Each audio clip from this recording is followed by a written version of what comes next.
So, hello, welcome to another webinar of the Austrian National Contact Point for the OECD Guidelines for Multinational Enterprises. My name is Mario Michelli and I am the head of the Austrian NCP since 2019, and I will be your host for this webinar.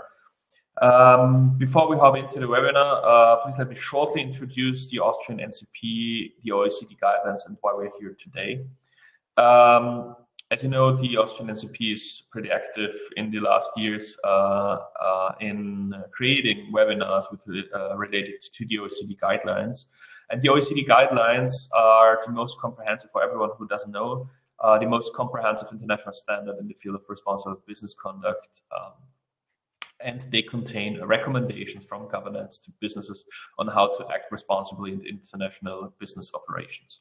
They cover all fields of areas such as business and human rights, labor rights, environment, bribery and corruption, consumer interests, disclosure, science and technology, competition, and also taxation. The OECD guidelines are a soft law standard and they come with a unique implementation mechanism, which is the system or the network of the national contact points.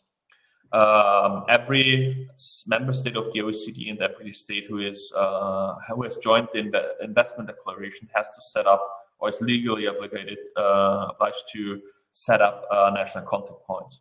The mandate of these national contact points are twofold. They first promote the OECD guidelines for multinational enterprises and the related due diligence guidances.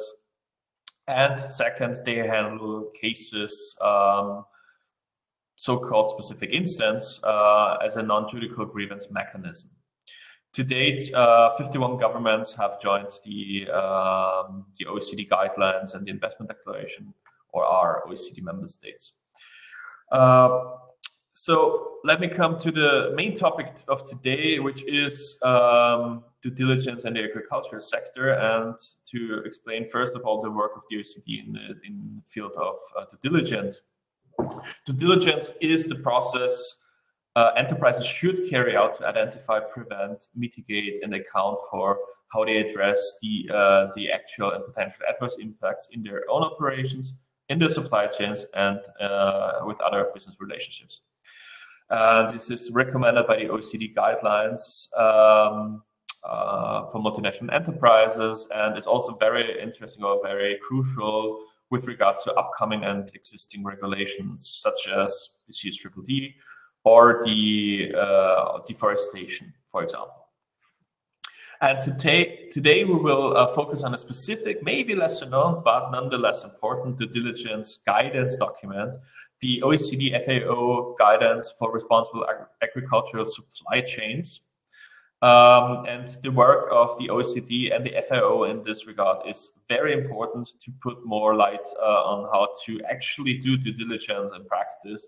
And I'm very happy that we have a good program today. We have two keynote speeches. The first keynote speech is from Sophia Gnish.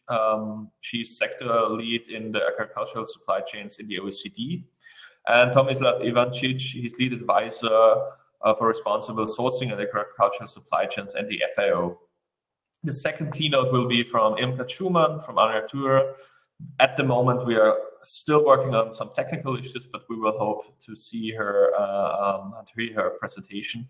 And after these keynote presentations, we will have some room for discussion and questions. Just for your technical information, as you heard already, this webinar will be held in English. If you have any questions, please use the chat function. You can write the questions and we will then afterwards answer them in the discussion. We will also have two videos and this webinar program will maybe ask you for to click for the sound, so please look on your screen if you don't hear any sound. Yeah, that's just for me. I will now ask Sophia and Tomislav to join the stage, and we will hop in right away with our first presentation. Hi, Tomislav, and hi, Sophia. that's it for me. And well, the stage is yours. Thank you very much for participating. Thank you very much, Mario. I guess, Sophia, maybe it would be great if we can just first introduce ourselves. My name is Tomislav Ivancic. I'm FAO's lead advisor for responsible sourcing and agricultural supply chains. I work very close with Sophia, obviously, on the implementation of the OECD FAO guidance for responsible agricultural supply chains, but also very much so in engaging in both policy dialogue upstream in supply chains, so with governments and producers and exporters in low and middle income economies, but also others very much so downstream in the chain, who are major agri-food importers in Austria, in Italy, and in many other high income contexts. Sophia, I'll pass the floor to you if you'd like to say hello. Yeah, good morning, everyone. Thanks again for having us. It's a great opportunity to speak to you about the OECD FAO guidance. My name's Sophia Ganick.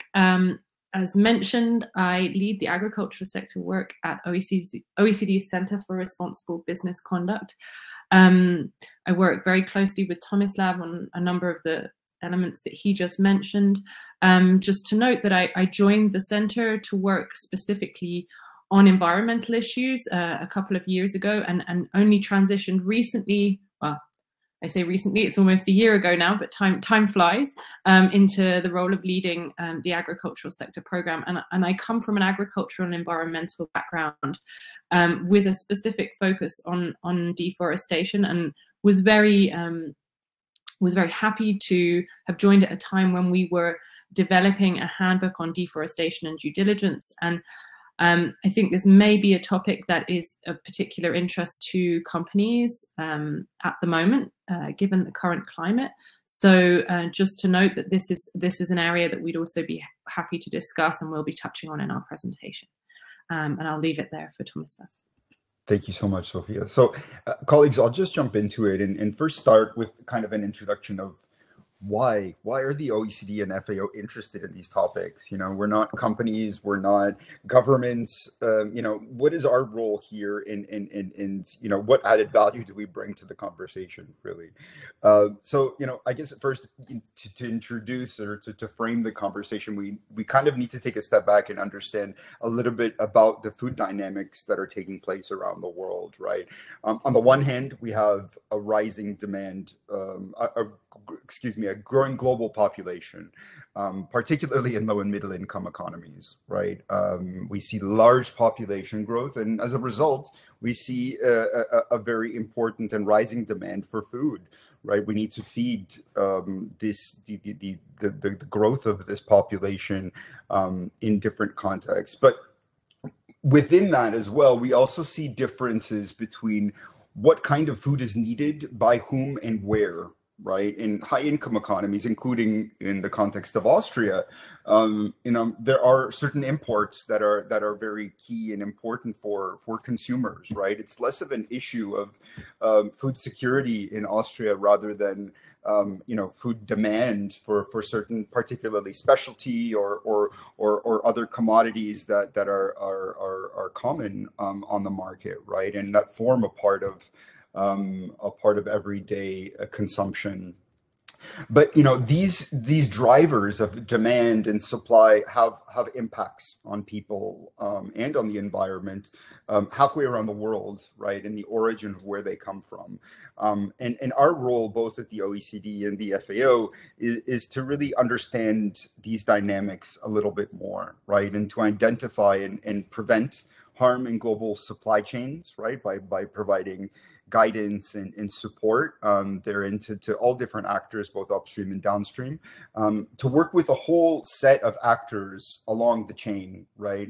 Of course, in companies, but also those who are very important contributors to development, right? Including workers' organizations, NGOs, academia, and many others, right? And really, our drive here is to promote responsible business for better development outcomes, right? So how can we and what can we do proactively to better address development impacts and development challenges through the advancement of responsible business conduct in the agri-food sector.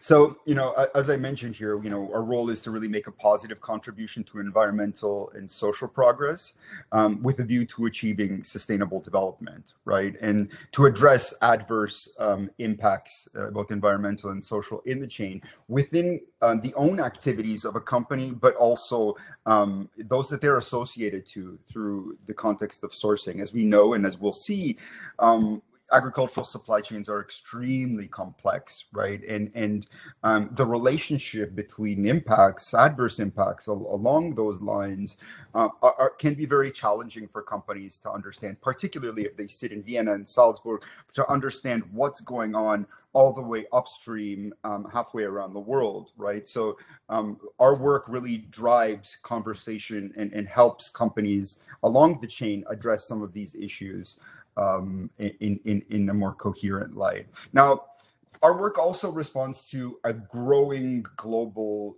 landscape of trade and sustainability expectations that are taking place, right?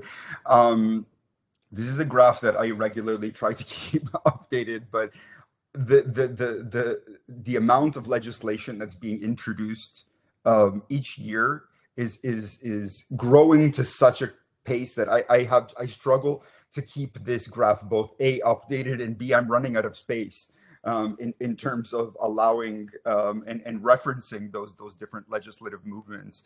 And what's interesting to note here is that we see the incremental growth of this in a very short time frame, right? We're looking at 10 to 14 years, really, in terms of the growth of this these legislative requirements impacting supply chains, but particularly address firm environmental and social risks in supply chains according to the agri-food sector in this particular slide, right? So, characteristic of these areas, there's kind of 4 or 5 different areas that one can categorize these legislative acts and movements. And one refers to corporate governance, transparency, and bribery in supply chains and agricultural supply chains. So looking at the impact that those risks do have on sourcing. Another is environmental and social due diligence, which is what Sophia and I will be getting into in much more detail during this presentation. Another, which we're probably all familiar with, is sustainability reporting, right? And the changes over time of sustainability reporting. We know that, the non-financial reporting directive was issued in 2014. It's been renovated and requires companies to do and to report on much more concrete areas in terms of impact in their chain. And lastly, we see a growth in individual kind of pillar related risks, right? Such as climate and carbon emissions, modern slavery, enforced labor, of course, child labor, decent work. So we're seeing a lot of thematic strands of development risks, which are thus supply chain risks, of course, being introduced in many different jurisdictions around the world. Of course, categorically, we can say that, the European Union is probably the largest driver of these legislative movements. Particularly, I'll name one which is very critical to this discussion, particularly in the agri-food sector, and that's the EU regulation on deforestation-free products, which impacts the sourcing, in this case in Austria, of Austrian companies related to key commodities such as timber, beef, palm, cocoa, rubber, soy, and coffee, right? And that will affect the production, the resale, the wholesale of products and sourcing, such as the Mozartkugeln, which are very well known in Austria, along with your coffee that you drink on a daily basis, right? So the EUDR is active, and it will start to its first reporting requirements will be kickstart as of January of next year. So there's very short time for companies to be able to address a lot of these issues, both downstream in Austria, but also upstream in low and middle income economies such as Côte d'Ivoire, which export cocoa, Ethiopia, which exports coffee, and many other instances. So colleagues, this is growing, and it's an important area that companies need to be aware of in order to continue business and of course reduce environmental and social risks therein.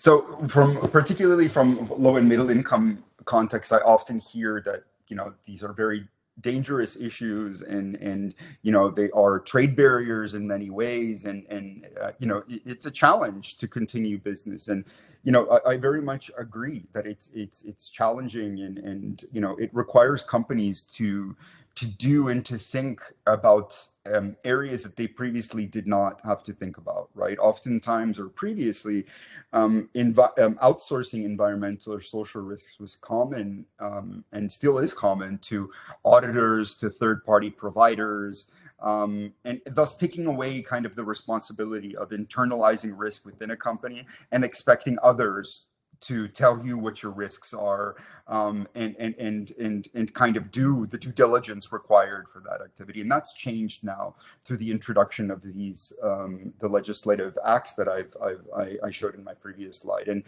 you know, what I kind of respond to these issues is that I mentioned, or I tried to frame this in the context of the growth of trade and sustainability over the years in the agri-food sector, right?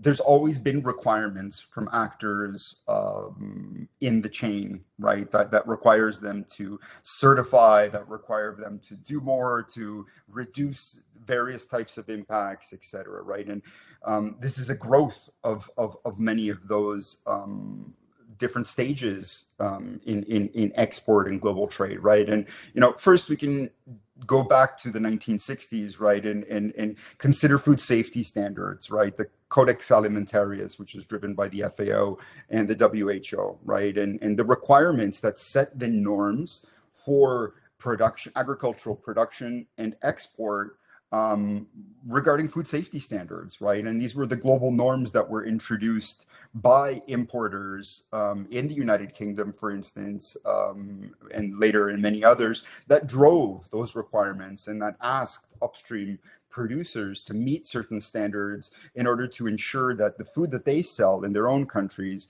you know, is not contaminated by any different type, any dangerous pesticides or any chemicals that's in consumption, right? So it's really setting the stage for export and for sustainability in many ways, right? And thereafter, we grew into another area of organic standards, right? And this was more of a trend where we found the demand from downstream markets, particularly high-income economies, that, you know, saw an opportunity and a need for greener organic products to be sold on markets, right? And that thus impacted upstream producers as well to consider, you know, what they need to do in order to qualify for being an organic product and being able to export to markets such as the European Union and many others. We also saw the growth of fair trade standards, which we're also, you know, we're very familiar with as well, which had a very important role in low and middle income economies and the way that they rationalized production and started to consider various different social and environmental aspects in production. Retail standards, right, particularly global GAP, which we all know, which is a very important, you know, global standard on the market and has been for years, driven by many retailers in high-income economies.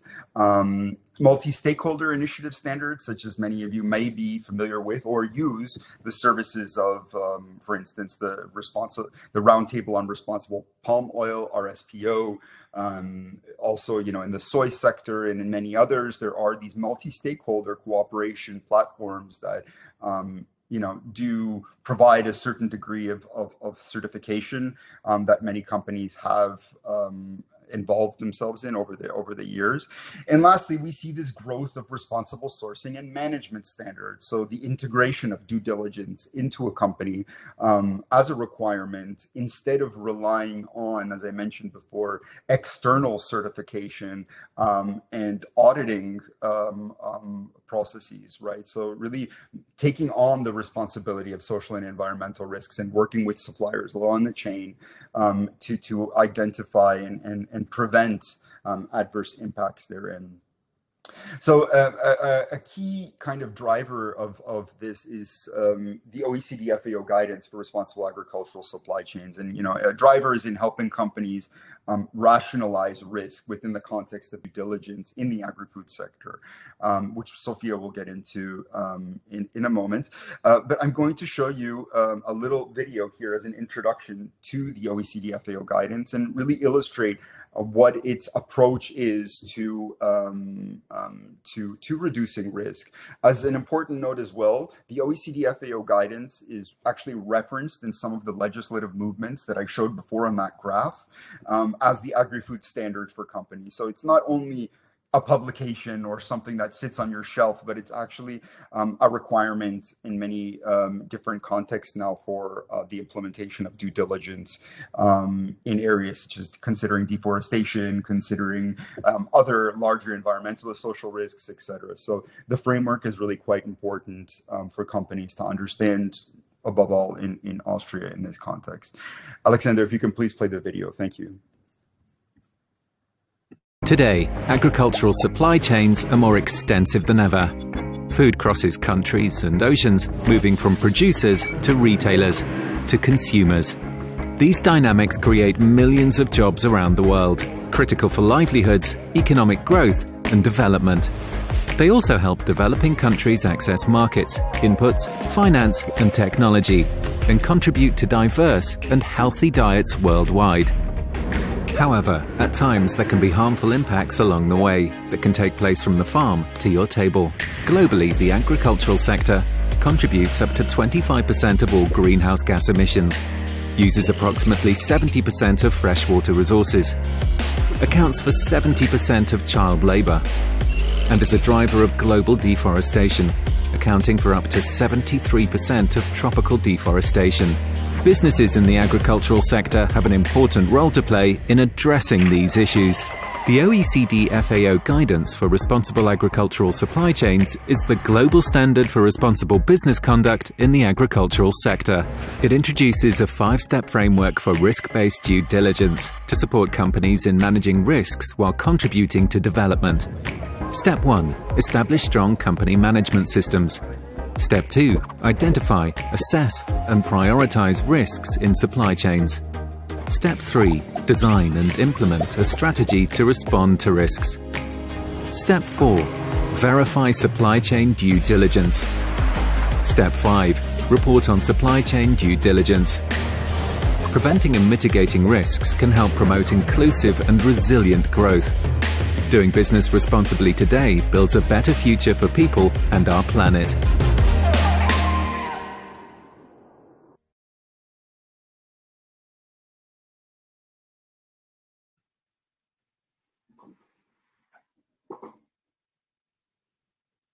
I'll just wait for the video to calm down and go back to the slides if possible. Wonderful.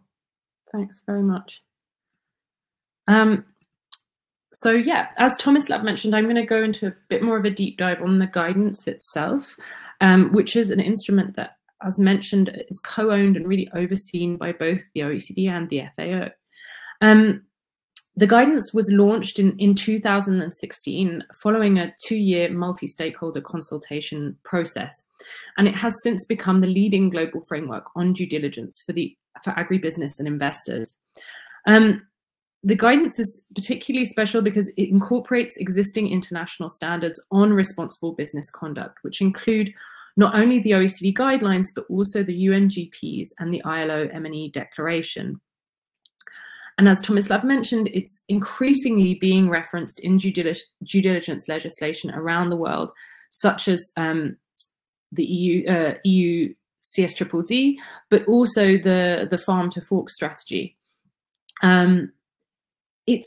It's relevant for enterprises across the whole agricultural supply chain, so from upstream producers to downstream retailers, and covers food and non-food commodities. It's available in over 15 languages to really help with dissemination and engagement of suppliers all around the world. It covers a range of responsible business conduct issues, from environmental impacts such as deforestation, as we've touched on a couple of times, to human rights, labor rights, good governance, corruption, health and safety, food security and nutrition, and technology and innovation. So it really is a very broad instrument that considers a real wide range of risks. It introduces how companies can manage risks and development outcomes in their supply chains by establishing due diligence systems and really multi-stakeholder cooperation within that. It also illustrates how risks can really be pronounced in developing economies and interlinks with structural development challenges that can influence food security, land rights, carbon emissions, and other impacts on the ground. One of the things that I wanted to note was that the implementation of the OECD FAO guidance is overseen by a multi-stakeholder advisory group, which is made up of governments, international organizations, businesses and investors, industry and multi-stakeholder initiatives, certification schemes, civil society and academia. So really the implementation of the guidance is steered by a whole host of stakeholders, which is really incredibly useful. The advisory group meets 2 to 3 times in a year to engage in technical discussion, but also to provide updates to members and steer work that the OECD and FAO are doing. And really its core functions are sharing technical knowledge and experience from the different members of the advisory group, developing and advancing strategic priorities that are within our joint implementation plan, guidance on projects and outputs that we may be developing, such as the handbooks that are for business that I'll be touching on later, supporting various partnerships and developing partnerships between the different member organizations of the AG, and facilitating engagement with international forums, and supporting communication on the kind of key messages of the guidance. So getting into kind of the details of the due diligence framework, and we sort of saw a quick summary within that video, but really the OECD FAO due diligence framework is about adapting business models so that a business can identify, assess, mitigate risks and prevent impacts in their own operations and those of their suppliers, so their supply chain. As seen in the video, due diligence is broken down into 5 steps within the OECD FAO guidance, which are ongoing and iterative steps, illustrated in this kind of circular diagram that we have. So we start by establishing strong corporate management systems and embedding principles and standards within a company's corporate kind of management systems, but also their own internal policies. You then identify and assess and prioritize the risks that are in your operations and your supply chains, and design and implement a strategy to then address these risks and impacts. Once that strategy is in place and being implemented, you're then responsible for verifying that strategy is working. And finally, you have a responsibility to publicly report on the outcomes of that strategy. And the process is iterative because what you learn through implementing those 5 steps then goes into further adapting and tailoring your management systems, your assessment and your implementation strategy. So really it's an ongoing and dynamic process. Due diligence itself it's built on some core principles that are really worth noting. So due diligence is risk-based, which means that the actions taken by business should be based on the severity and the likelihood of an impact. And if it's not possible for a business to address all risks at once, actions should be taken based on the severity and the impact. the severity of the impact and the likelihood of that harm taking place. So you are prioritizing based on severity and likelihood of impact as well. Due diligence includes a framework for understanding a business's involvement with risks in their operations and supply chains. A business can cause adverse impacts. It can contribute to adverse impacts through a supplier or a business relationship, or it can be directly linked to business activities. So there are kind of 3 levels of understanding a business's involvement. And a business's involvement then determines how it responds to those risks in its supply chain. And where a business is not directly causing a risk, it considers leverage and really unpacks leverage as a tool for working with suppliers and business relationships. Due diligence is flexible and tailored to companies of different sizes and contexts. I think within a lot of the emerging regulation and voluntary measures that we're seeing related to due diligence, often I think there's a perceived focus on larger companies and multinational enterprises, but really due diligence as a process can be tailored to companies of all different sizes, including small and medium enterprises. As mentioned before, due diligence is dynamic, ongoing and responsive, and critically, it should be informed by multi-stakeholder engagement. This is a really, really important component for ensuring comprehensive due diligence is undertaken. Lastly, due diligence really views disengagement as a last resort, and it considers the development impacts that could take place when terminating business relationships. This is a topic that we're discussing a lot about in the context of emerging regulation, the risks of businesses cutting and running from supply chains where they perceive the risks to be too high. So it's really important to recognize that due diligence is a tool for engagement with suppliers and means staying and working with suppliers to demonstrate progress against time-bound targets that have been established.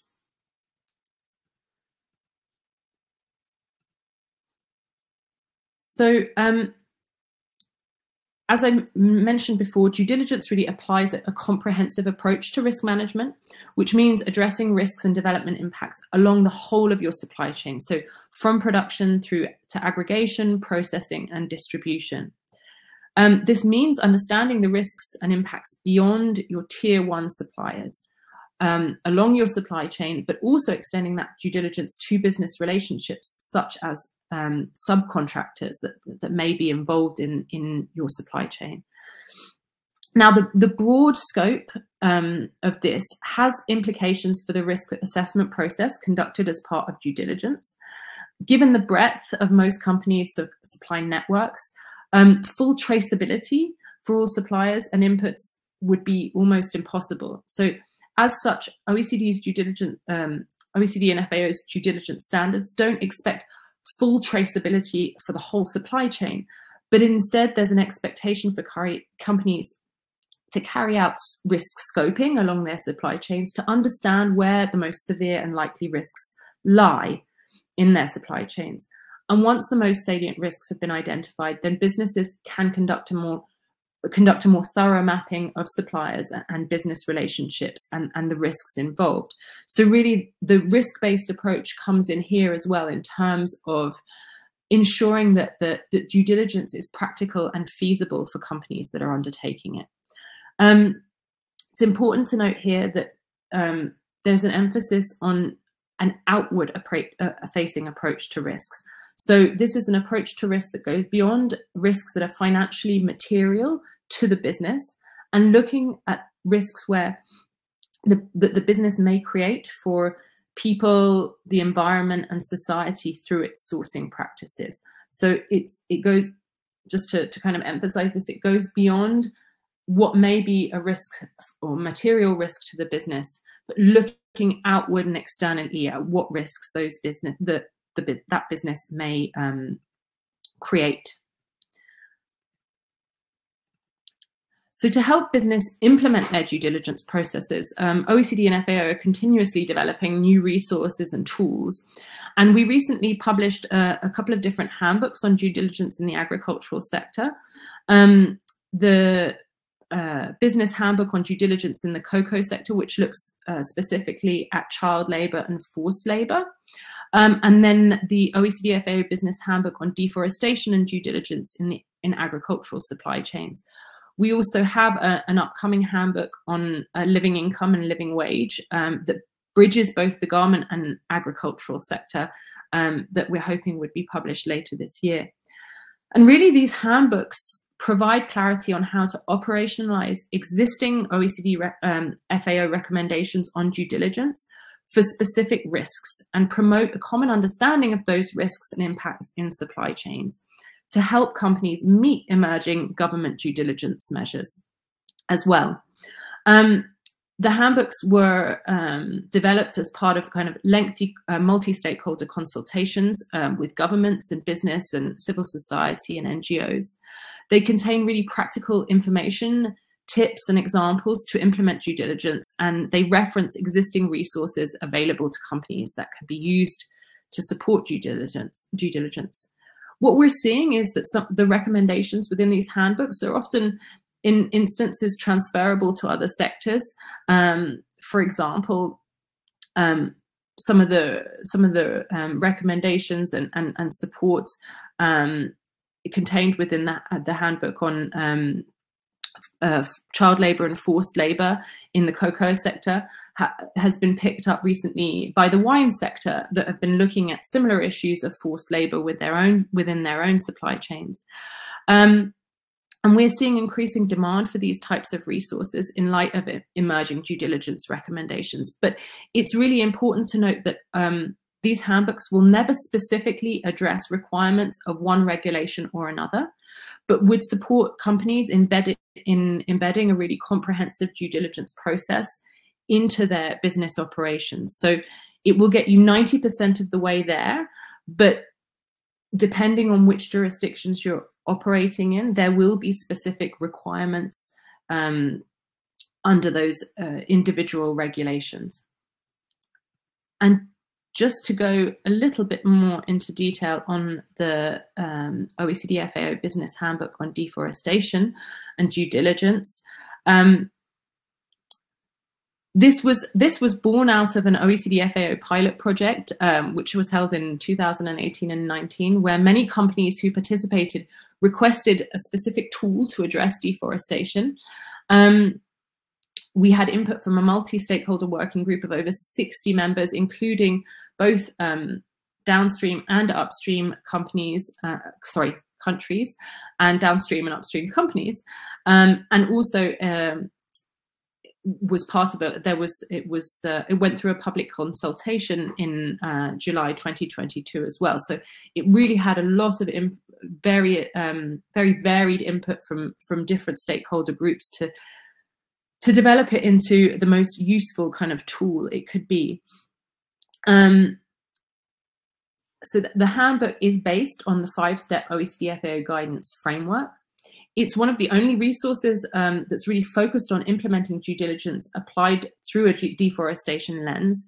And as mentioned, it can help companies in meeting regulatory expectations under CSDDD and the EUDR and various others deforestation specific regulations or voluntary measures that are emerging. It provides examples of the most salient and common risks of deforestation and considers different crops, suppliers, actors, and scenarios, and really provides criteria to help businesses define what their red flags might be in their operations and supply chains when it comes to deforestation. It helps business troubleshoot bottlenecks upstream and downstream, including SMEs, and helps business engage with different stakeholders. It provides guidance on positive action companies can undertake to avoid deforestation and be forest positive, so looking at forest protection and restoration. And we've designed it to be incredibly practical with concrete examples that draw on existing resources and tools that have been developed for business to tackle deforestation. And at this point, I will hand back over to Tomislav, who's going to talk about a couple of other initiatives that FAO have that are on responsible business conduct and due diligence. Thank you so much, Sophia.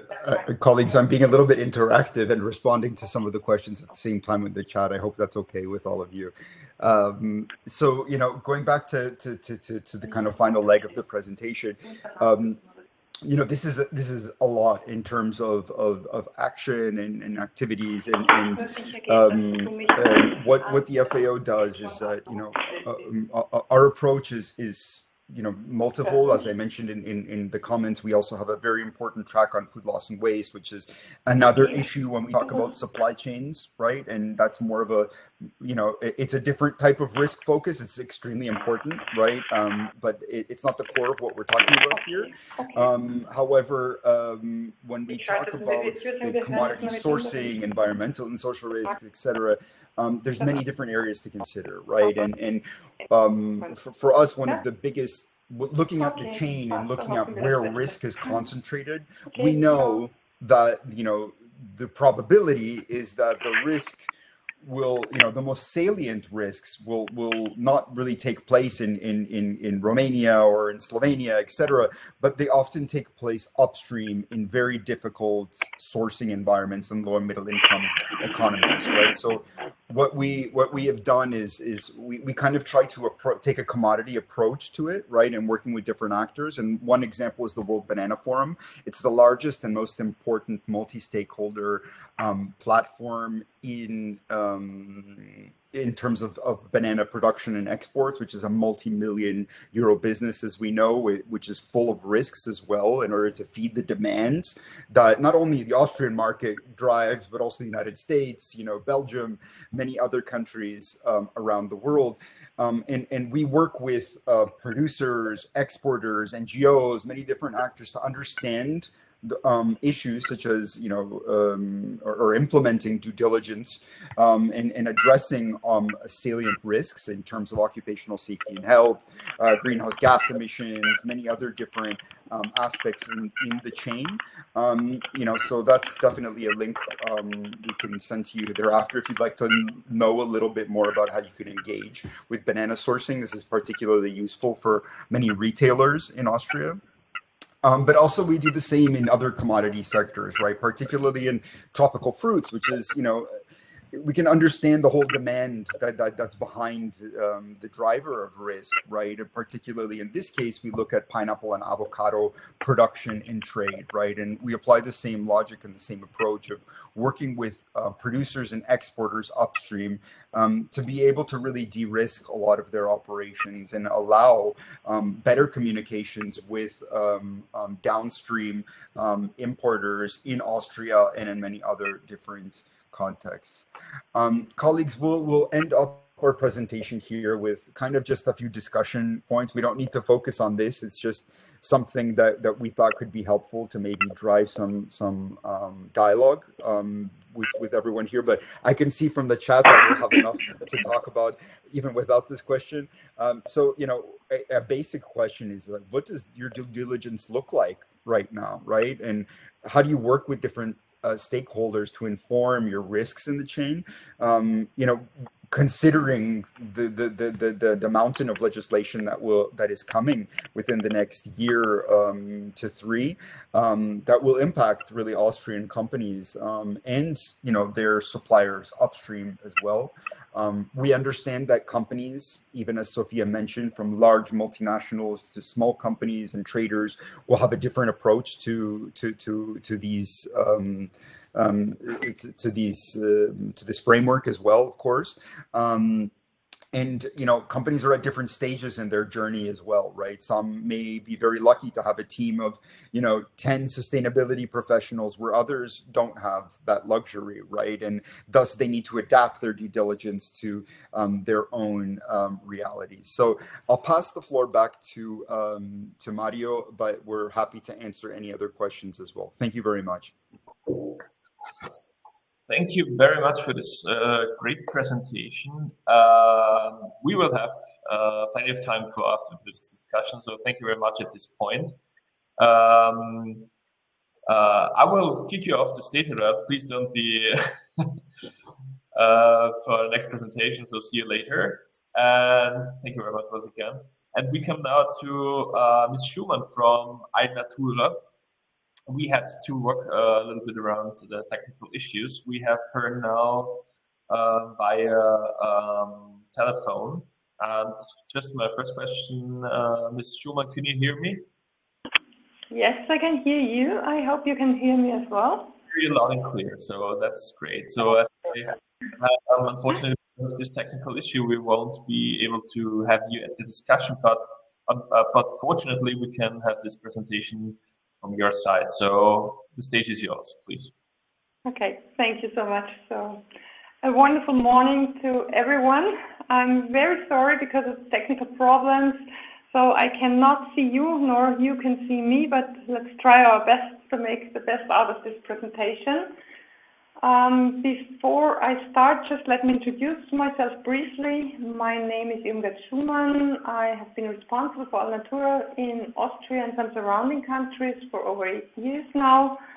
I'm speaking today on behalf of our experts in the field of quality management and sustainability. So I'm actually not an expert, but due to time constraints, they were not able to give the presentation, so I'm standing in for them today and only have been familiarizing myself with the topic deeply over the last few days. So I ask you for indulgence in case I cannot answer every question afterwards.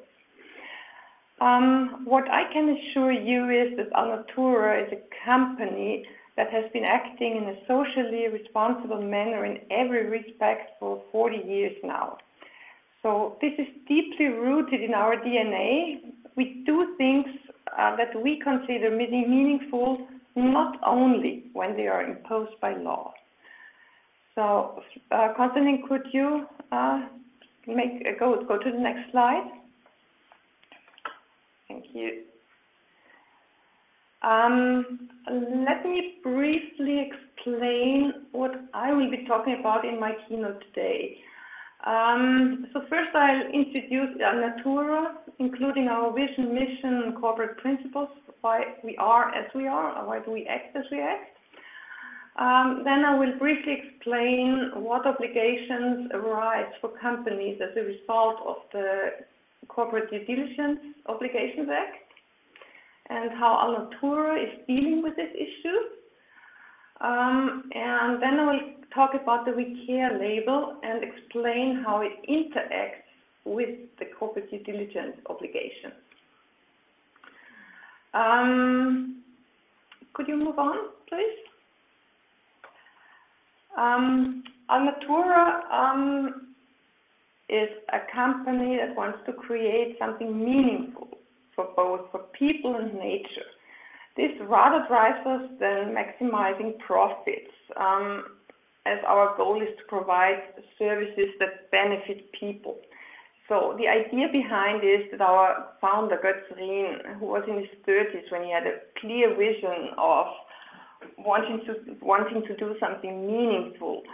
He had previously worked for a multinational food company, and much of what he had experienced there did not seem to make sense to him. So he wanted to show that there was another way to do business, a better way. As business should serve people and not people business. And for him, he asked himself what would make sense, and came to the conclusion that building and maintaining good humus was essential. Without good soil, we would not have plants that grow, and without humus, living beings would disappear from this planet. So the question how good humus can be derived or built up, that was what, and it still is what Natura drives. But by treating our soil with care, we, this is important for us. And organic farming ensures this, as it does not use pesticides and herbicides and other stuff. For this reason, Natura works exclusively and 100% with organic ingredients. Could you move on, please? So our sustainability model is based on environmental, social, economic, and cultural dimensions. So what the difference is to other models, that we supplement the spiritual and the cultural dimension to the sustainability model. And we think if all dimensions are considered equally, sustainable action will follow. So for us, these dimensions, or for us, meaningful for people means, could you go back? Long-term partnerships with farms and producers means high-quality organic food for our customers, while meaningful for the earth means promoting organic farming and supporting and promoting initiatives for animal welfare and protection of rare ecosystems, for instance. Could you move on? Thank you. So our principles, our corporate principles, are to think holistically, to act customer-oriented, and to be responsible.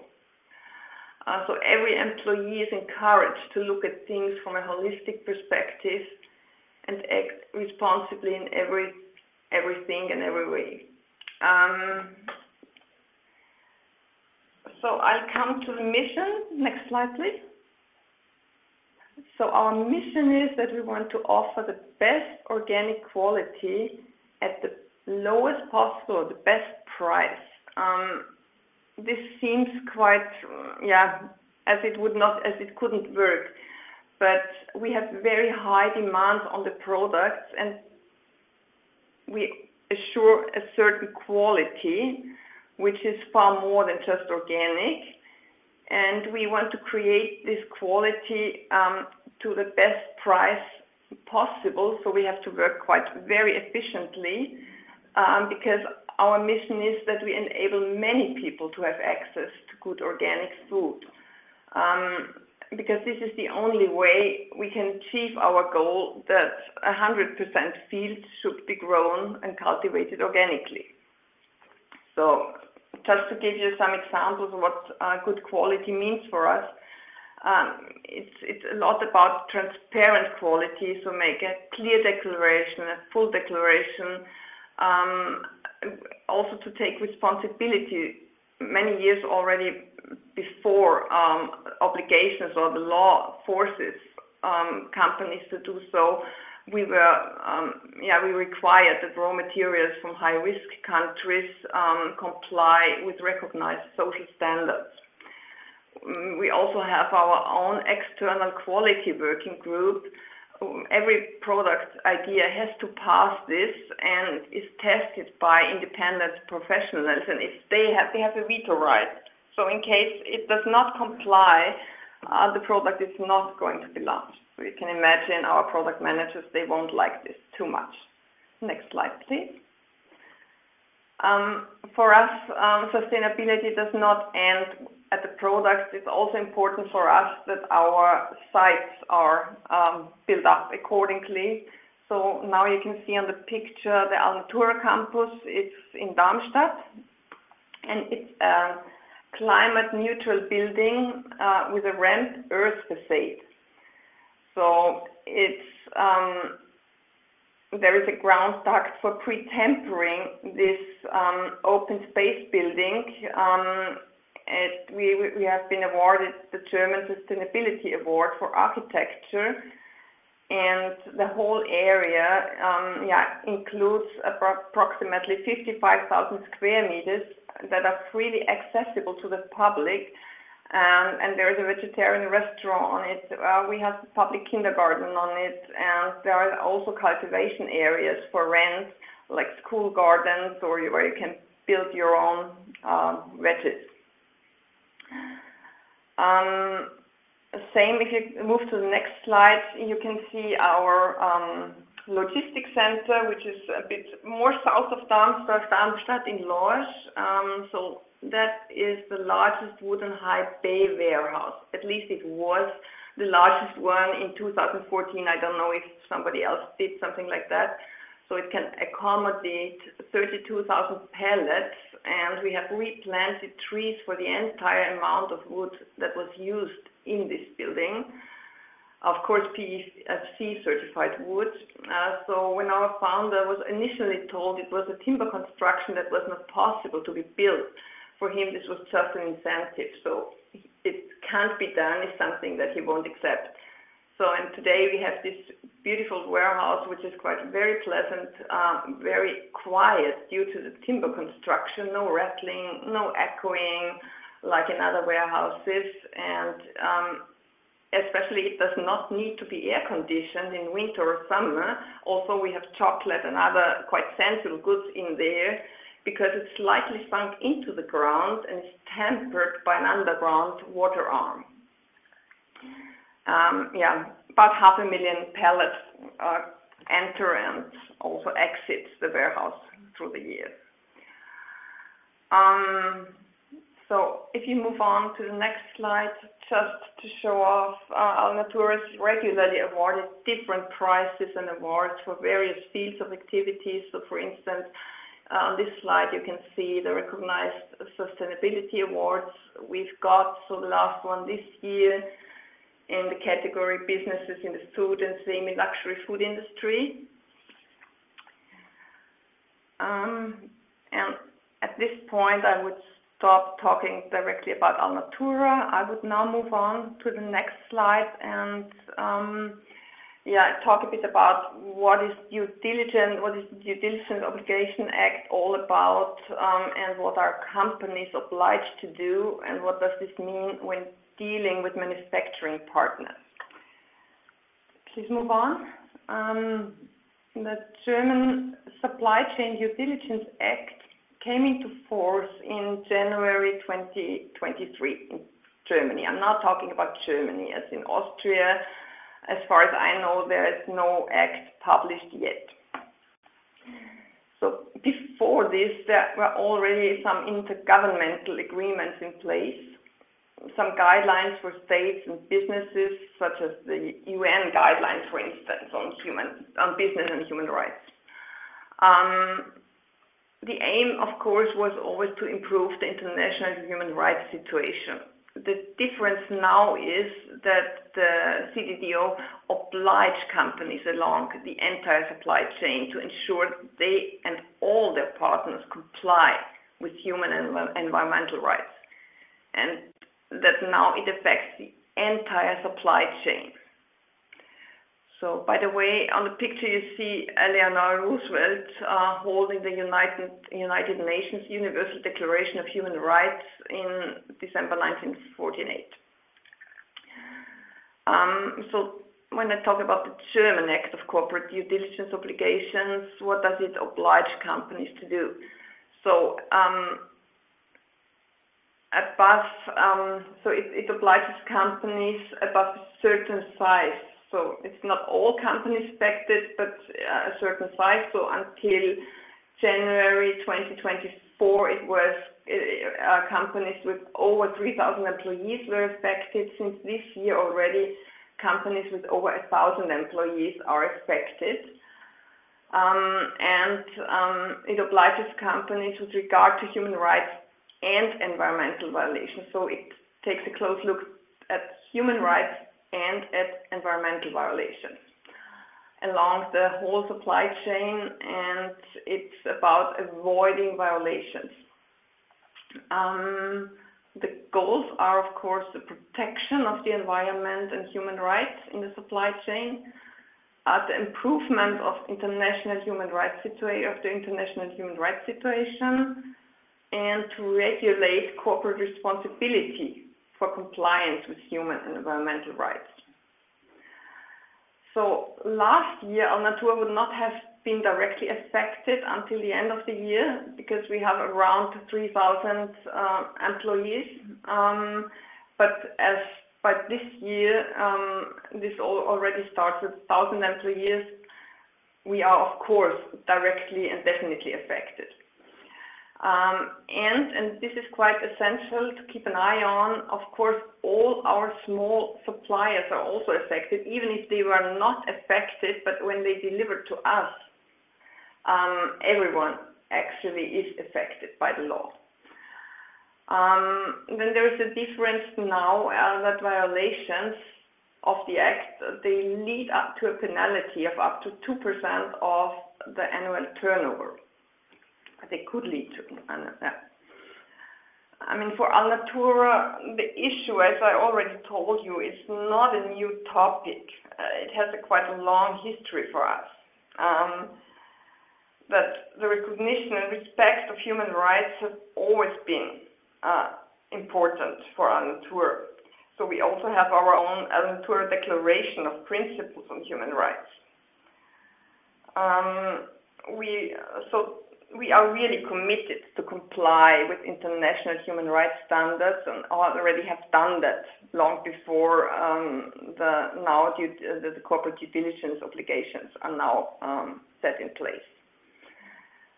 The real difference now is that there is a concrete legal obligation and to check exactly what the obligation is about and to adapt accordingly to this obligation, which at the moment still change, and there was a German one and a new one for the European Union has been launched recently mid-December.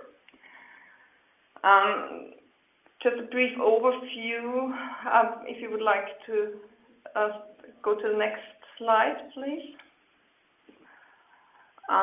What it is about and what the law defines as human rights. I'll just go over this quite fast. So according to the paragraph 2 of the Act, human rights violations are, for instance, child labor, forced labor, slavery, disregard for health and safety for workers, work-related health hazards, unequal treatment, withholding appropriate wage, and so on. So there's quite 12 different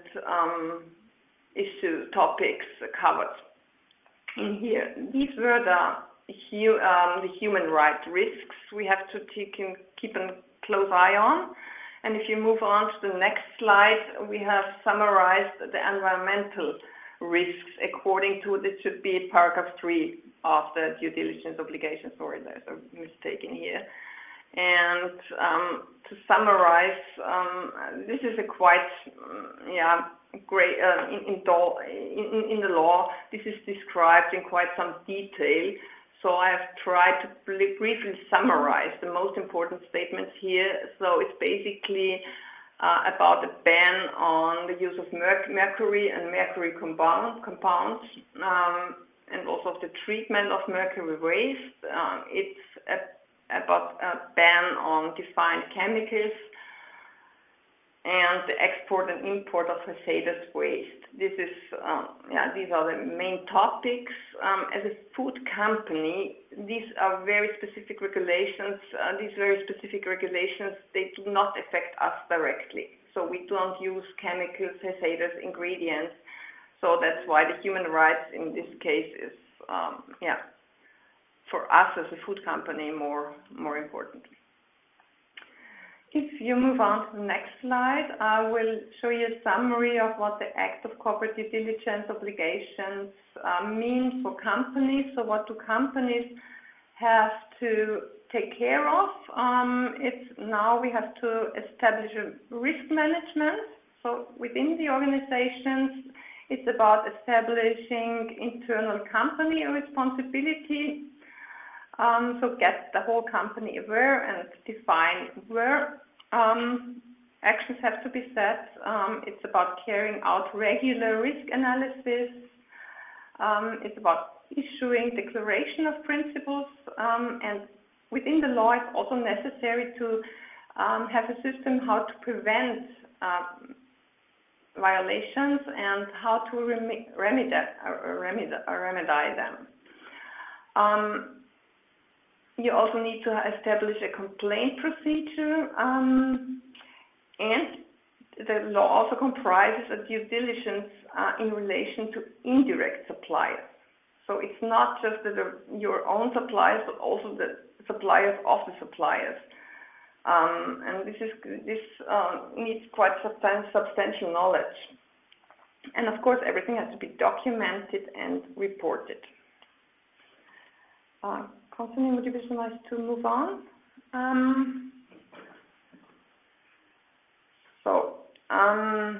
At Alnatura, the implementation of the corporate due diligence obligation is currently in progress. So, I mean, we already have done a lot before, but now all actors in all supply chains are affected. So it needs a real joint obligation to go on with this. And for us, it's the task to increase the transparency in the supply chain.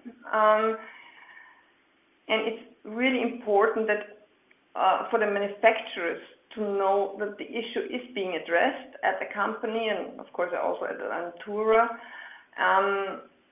because many, as I already said, many partners, they are not currently directly bound by the law, but as they deliver to us, they are indirectly affected. And we have the duty that to do it together with a partner. That is what Alnatura wants to do. It's our way, because the contract partners, the challenge is not just to look at the direct partners, but to help them to be able to go along with the law. We are quite well positioned in terms of content, but we have now to implement all the formalities. And we try to integrate what already exists within our company, because we already have some very strong certifications, as for instance the WCARE label. I will come to this in 2 minutes. Could you please move on to next slide? Thanks. It needs a great effort, of course, to fulfill all those legal obligations now for many companies. For us, it's necessary. We think we need information and transparency. Long-term partnerships really help here. So if you have long-term partners, the information flow and the transparency is, of course, much higher and it's easier to gain. For us, it's important not to just make a contract with a partner, but also to see how we can improve things. So this is where we focus on in the dialogue with the partners. It's not about passing the buck, because that doesn't help anyone. And just sending out a questionnaire or choosing some blanket approach, this is not the approach for Alnatura. So we have the duty to make a joint effort with our partners to identify the problems and then to find concrete solutions and timetables that have to be developed for all those issues. Could you move on? Now I will shortly just cover what is the difference to the Corporate Sustainability Due Diligence Directive, the European-wide directive, compared to the German law. I mean, basically, it is quite similar, but it has the same intention, but it has the intention within the European Union to harmonize and to standardize due diligence obligations across the European Union. It has been, as I already told you, launched quite recently with a slight delay, so mid-December, so it's quite new. We are still in the process of learning to understand the new law.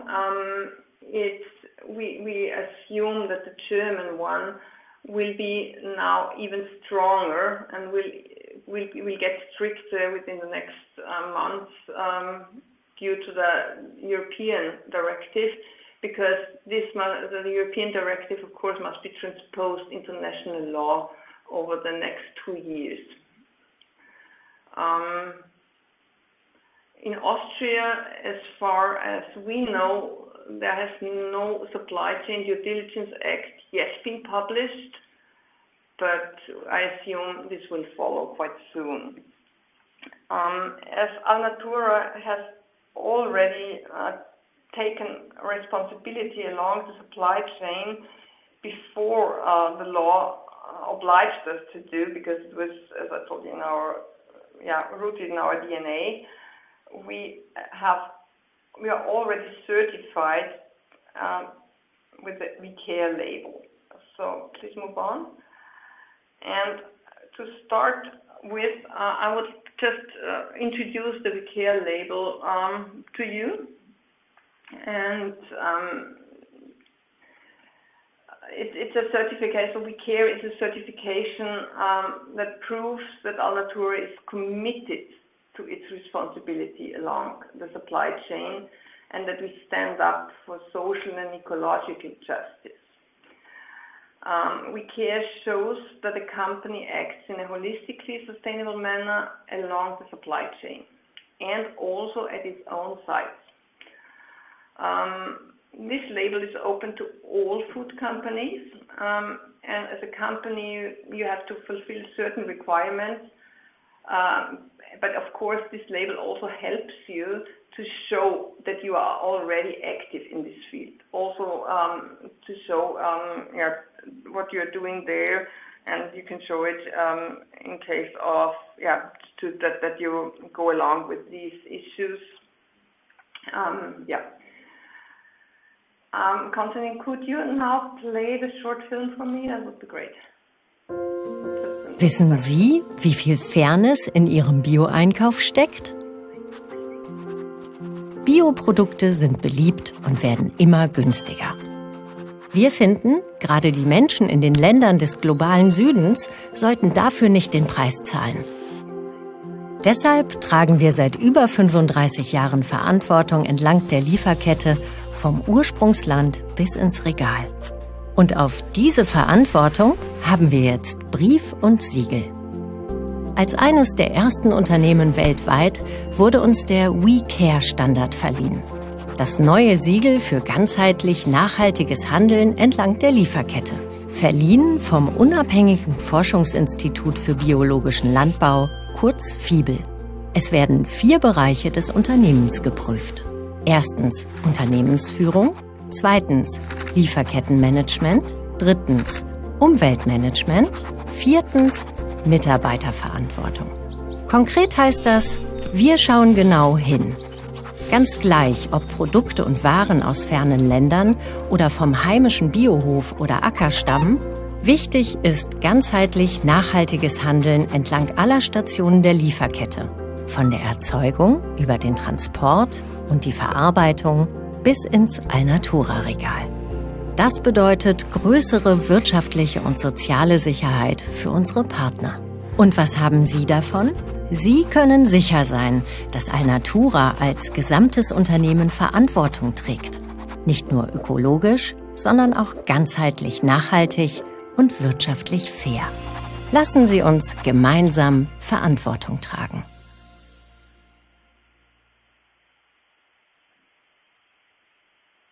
Thank you. Thank you so much. Could you move on to 2 slides? You can move on. Yeah, thank you. So, the We Care label, as we learn now, is a new and comprehensive sustainability standard for the food industry, and Alnatura, so it was launched in 2021, and Alnatura was one of the very first companies to be certified according to We Care. It confirms that the company takes sustainable responsibility for people and the environment at the company location and along the supply chain, and also works systemically on continuous improvement. So it's based, basically, the We Care label is based on an extensive catalog of requirements that cover 4 fields of action. So it's the 4 fields of actions are the corporate governance, supply chain management, environmental management, and employee responsibility. So And these four fields of action, they are in turn divided into a total of 164 criteria. The label is unique in its independence and also in its holistic view of companies. It's an independent steering committee that monitors the standards, and the participating companies must regularly prove to this institute that they meet the requirements. It's a strong focus on supply chain management compared to other sustainability standards, and it comprehensively examines the environmental and social concerns at the company's own site. So WeCare goes beyond the scope of the due diligence obligations, whether the German one or the European Union one, but covers many of the aspects that are required by the due diligence obligations. So, however, there may be, of course, some differences in detail, for instance, such as the company size, the scope of the risk analysis, or the complaint procedure, or the reporting. But, of course, now, as the European Union has been launched, we, of course, will continue to monitor the development of the legal regulations and then adapt also the processes accordingly.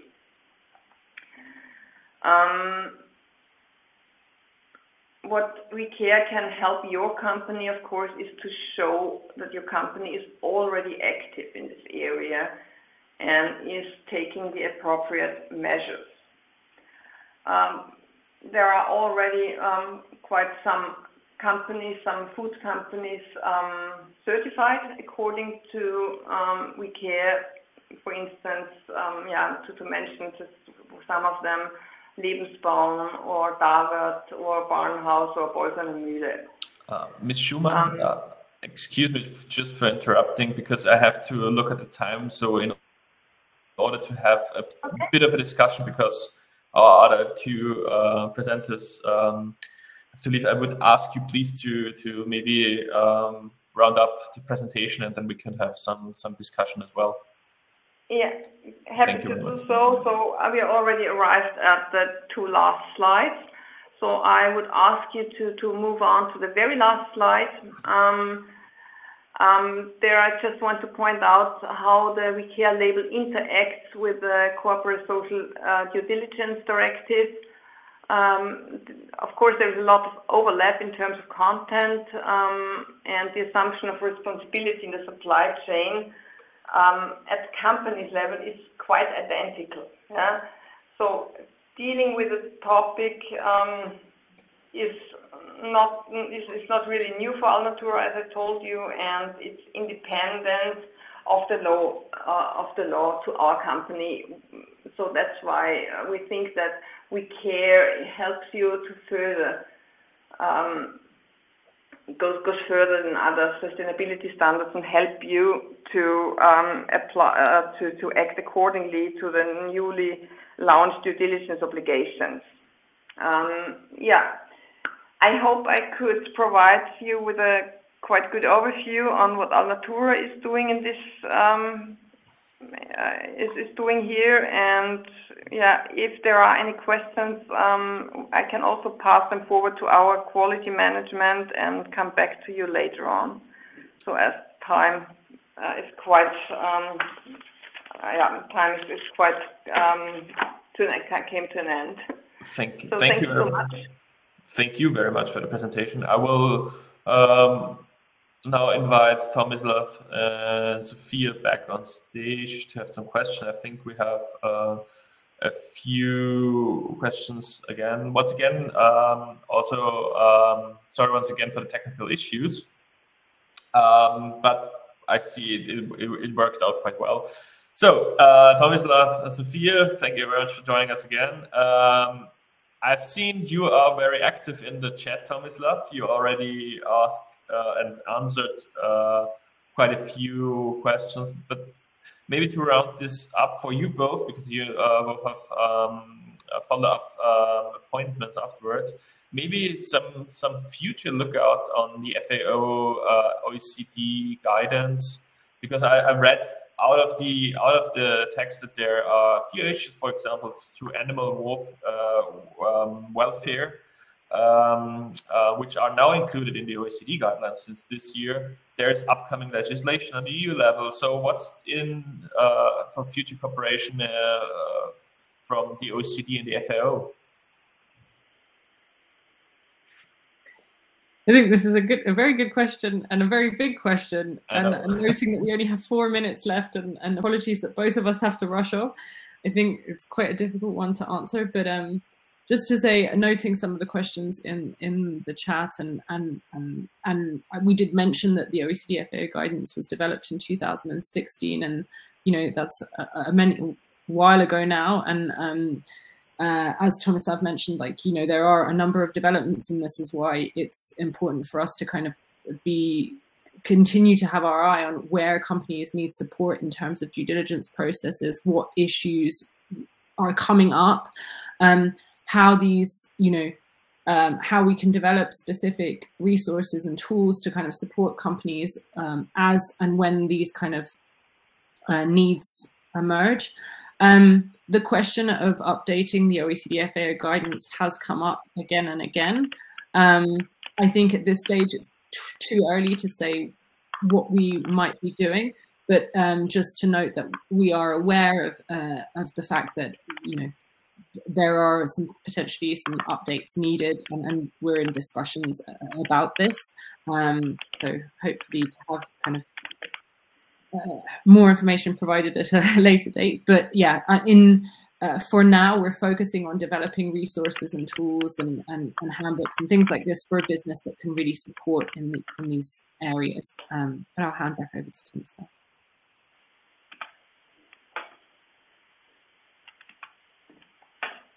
Sorry, I couldn't find the unmute button. Thank you so much, colleagues. Yeah, I agree with Sophia. I mean, Gerhard mentioned a great point. This is why we need specific. This is why the OECD guidelines, for instance, are great, but we need specific, focused, sector-tailored guidance. His point specifically on animal welfare is a critical issue more often than not that takes place in the agri-food sector, right? It's not a mining issue, it's an agri-food issue. And the same with the EU's deforestation legislation, right? And the impact that will have on Austrian companies. This is attached to, 6-7 agricultural commodities, right? So we're talking about sourcing in the agri-food sector. So, an update to the guidance would be great, but I don't, to be honest, the due diligence framework that's in the guidance is what we have in the legislation, and it's simply making that work for the agri-food sector. So I think that we need more outreach to companies in the agri-food sector for them to understand what due diligence is for their realities, rather than a priority possibly being right now updating the guidance itself, right? So I personally would like to see more engagement from Austrian companies. I think it's extremely important. I think the low-hanging fruit, or the most important issue right now, and I'm not particularly a fan of promoting any legislative actions, but I think the deforestation legislation is most pressing for Austrian companies now. That's something I'd love to see how we can engage with, as it will affect, in my region, in Croatia, for instance, Austrian companies are everywhere. This will affect the trade relationships between companies that Austria sources from, not only in Ghana, but in Serbia, in Croatia, in all of the above. So it's extremely important, because that means that has impacts on the financial bottom line, as we heard before, in addition to environmental and social risks. So Sophia and I hope I can speak on behalf of you, Sophia, are extremely happy to support Austria and Austrian companies wherever we can. Thank you. Well, thank you very much. I think as I look at the time, it's for you both. Maybe you leave now early. I have two questions to Ms. Schumann, but feel really safe. And also, I think we have to deepen this dialogue with the OECD and FAO. And please count on it. The Austrian NCP will deepen this discussion in the future. So happy to reach out and also to send to you any other questions which will come up, and afterwards also to make some connections and with other interested people. So thank you very much for participating, and Thank you. hopefully see you soon. Have a good day. Bye. Thank you very much. And Ms. Schumann, I will come now to you. We have 2 questions left. Thank you for sticking around. The first question actually was, does Alnatura conduct annual audits? Yes, of course. It's the We Care audit takes place every 3rd year, for instance. Mm-hmm. And in the interim years, there's a big audit every 3 years for We Care, and this audit needs 3 days. And in the interim years, there are just small audits for 1.5 days. Yeah. So, and there are many different kinds of audits. If you need to get more information on this, I would pass this on and come back with, details. Thank you very much. Thank you. Of course, we will pass on any questions coming up afterwards. The next question was regarding high-risk countries. How does Alnatura deal with high-risk countries? And like high-risk countries, now saying countries in which maybe adverse impacts or risks with regards to human rights or environment are more likely to happen. How is there the policy? How is sourcing done in this regard? I mean, Alnatura has, of course, a very close look. There are countries where it's quite clear that there are high risks, but sometimes it could even be risks that come along. For instance, if you take the refugee situation in Italy and the tomato products, also there you have to take care. So wherever we have the feeling that there could be a risk or there could be something, we have to have a close look on this. So I can't tell you exactly how the quality department secures this, but I know that they are doing it, and they are looking at the issue from different perspectives and angles, and they are in to cover everything that could come up. And I mean, of course, most of the high-risk countries, which we all know, from coffee to chocolate to it's pretty clear, but we have also to take care that there might be other countries which do not seem to be high risk, but still have high risks due to actual situations that come up, as for instance, tomatoes in Italy, where we have a close look. But if you need more detailed information how they do it, I need to go back to the experts. Okay, thank you very much. The last question, and then I will round it up, is about initial investment with regards to cost and personnel. But as I understood, Alnatura had another approach in this regard, because, as you said, it is in the DNA of Alnatura, so you actually implemented it already in your business model, as I understand it, right? But what can you say about investment with regards to, for example, the We Care label? I mean, as you said, it's already rooted within our DNA, so we always have been doing this. Of course, there is now the obligation to directly look into the laws, to look if everything is compliant and will comply to the laws, and there are many other, there are of course reporting and documentation issues and some other stuff we have to take care of. But for Alnatura, it's probably not that challenging than it might be for other companies who have not done much in here. And what I know is that there are some companies, some food companies, who already started, of course, with doing this, and they claim that it's a lot of effort.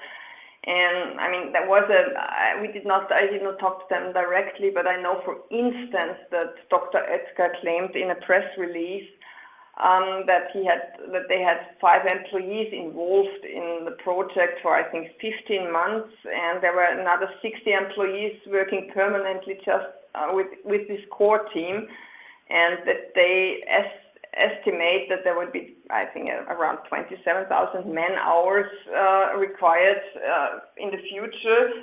So, I mean, this is just a spotlight on one company where we had this press release. But of course, yeah, it will take quite a lot of effort, especially for companies who have not been dealing with this issue very much before. Okay. Well, thank you very much for this interesting insight. I think that's it. Maybe my last question to you: what would you recommend other companies in the sector with all these, with regards to sustainability and responsibility? Just as as a closing sentence from your part. I think companies should recognize their responsibility, and they do more and more over the last years to take this responsibility, to be aware that this is something which is essential, not just because it's forced by the law, but to take it as a serious issue, and that you don't want to violate human rights, you don't want to violate environmental issues. So whether there is a law or there is none, it should be an issue which should be grounded in company principles, I think. And yeah, it will take quite an effort, and it will of course take a joint effort to get this done. But I think it should not be just passing the bucket to the next one and asking the next one to do it for you, because I think this will not work. We have to take care on our suppliers, and they have to take care on their suppliers. And yeah, for me, this is something quite essential to just acknowledge this matter as companies.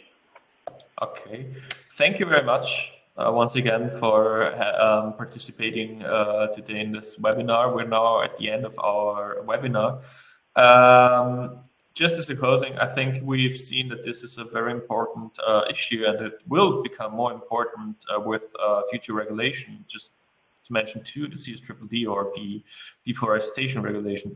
And it's also nice to see and to learn from best practice examples and from your experiences like Alnatura.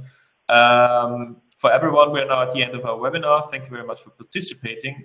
The webinar will be published on the website of the Austrian National Contact Point. You can also subscribe to our newsletter for future activities. And we will, of course, stay in touch. We will organize another the next webinars, but also, as I promised, we will, of course, keep up the work and keep promoting the work of the OECD and FAO with regards to the agricultural sector. Once again, thank you very much. Thank you all for the great discussion already in the chat and now also in the discussion here. And we wish you a happy day as well, and take care. Thank you very much.